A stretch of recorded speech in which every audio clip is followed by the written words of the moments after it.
यहाँ के manager sir Ejaz Khan साहब, लाल वंडर में प्रिंसिपल साहिबा श्रीमती अंकिता सिंह जी, समस्त पत्रकार बंधु, ठीक है, एवं सम्मानित और प्यारे बच्चों, मैं आप सभी को सादर नमस्कार करता हूं।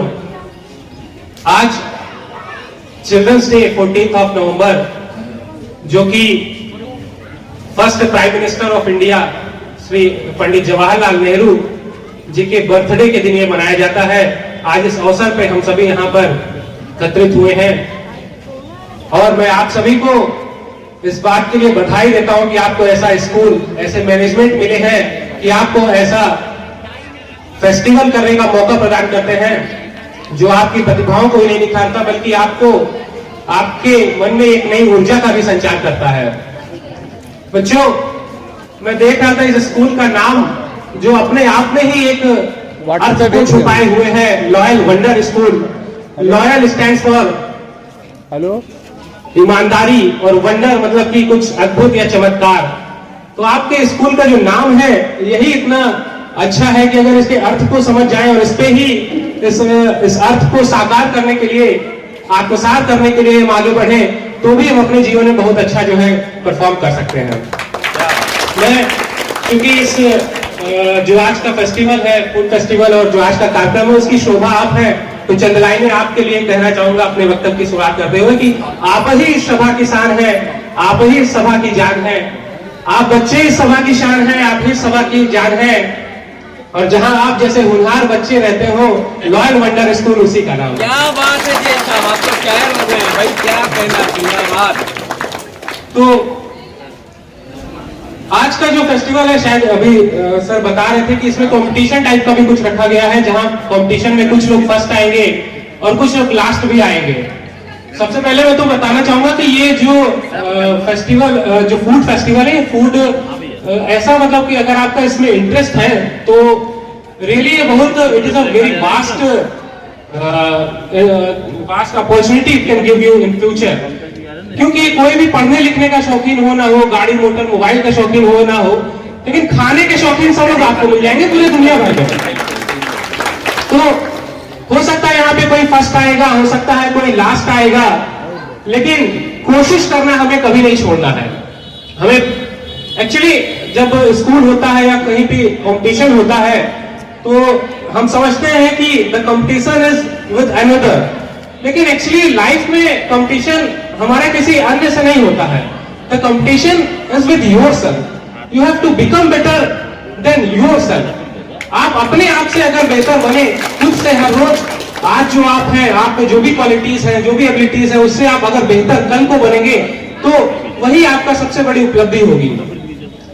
और कोशिश के बारे में मैं चंद लाइनों से आपको आपके मन में ऊर्जा का संचार करने का प्रयास करूंगा कि मुश्किलों से डरकर नौका पार नहीं होती और कोशिश करने वालों की कभी हार नहीं होती।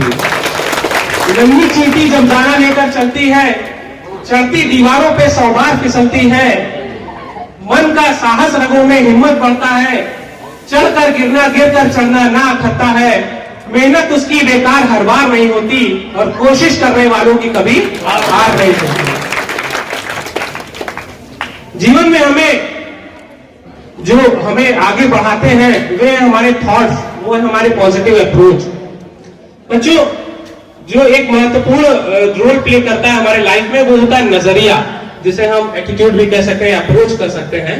तो नजरिया दो तरीके का होता है, एक सकारात्मक और एक नकारात्मक, पॉजिटिव एंड नेगेटिव।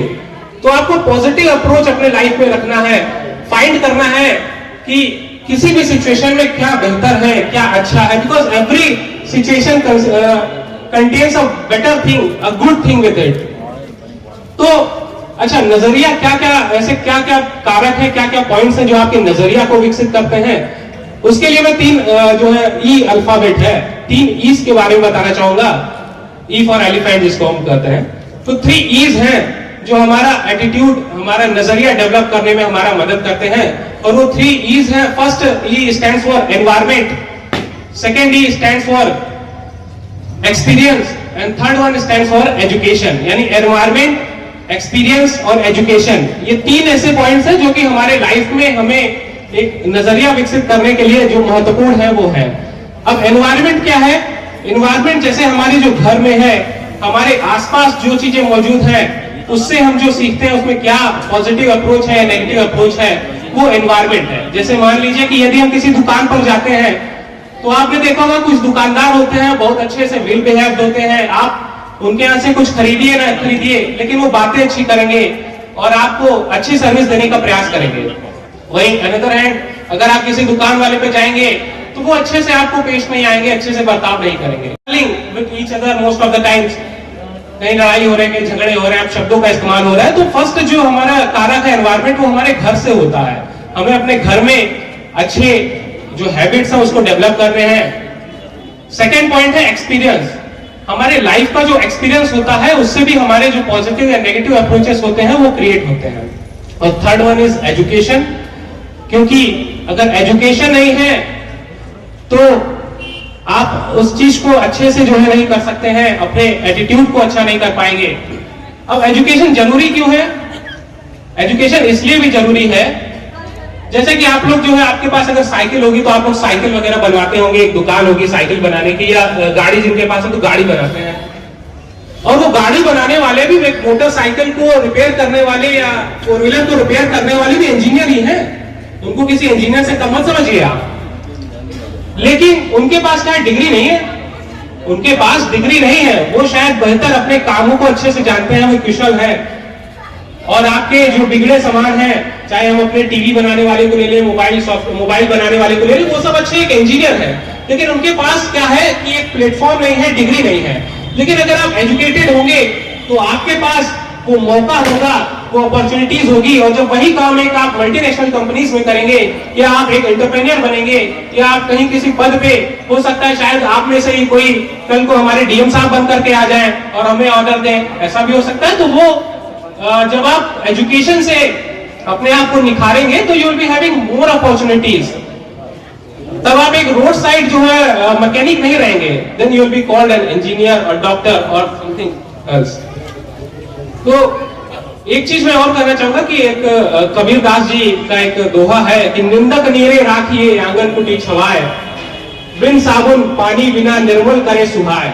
मतलब जो हमारी निंदा करते हैं उनका ऐसा अर्थ है कि जो हमारी निंदा करते हैं उन्हें अपने नजदीक रखिए, ताकि जो कमियां हैं वो हमें पता चले और हम उसको सुधार सकें।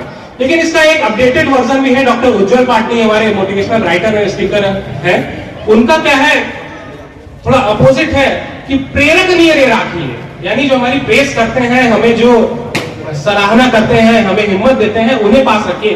प्रेरक नीरे राखिए आंगन कुटी छवाए, प्रेरक नगरे राखिए आंगन कुटी छवाए, हिम्मत दे हौसला दे जीत का रास्ता सुझाए, जीत का रास्ता सुझाए।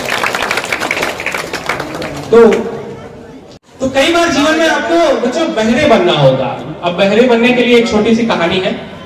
बहरे किस लिए बनना पड़ेगा? जो नेगेटिव थॉट्स हैं या जो ऐसे थॉट्स हैं जो आपको लेग पुलिंग करते हैं, उसके लिए हमें बहरे बनना पड़ेगा।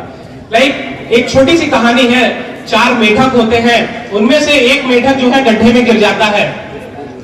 अब वो जो गड्ढे में गिरता है वो बहुत प्रयास करता है जंप करने का, ऊपर आने का, लेकिन वो जो है बाहर नहीं आ पाता है। तो बाहर जो 3 मेढक होते हैं वे कहते हैं रहने दो, बेकार है, तुम नहीं आ पाओगे, यहीं पे जो है मर जाओगे, जीवन तुम्हारा व्यर्थ हो जाएगा, हम लोग खाना पीना ला के प्रयास करेंगे कि गिरा दे थोड़ा बहुत, लेकिन यहाँ से निकल नहीं पाओगे। लेकिन वो फिर भी उनकी बात सुनने के बावजूद भी वो बार बार जंप करता रहा, कोशिश करता रहा, और बार बार जो बाहर मेढक खड़े थे, अरे नहीं होगा, तुमसे नहीं होगा, तुम नहीं कर पाओगे, बाहर नहीं आ पाओगे, ये बराबर कहते रहे। और एक जंप ऐसा उसने मारा कि वो बाहर आ गया।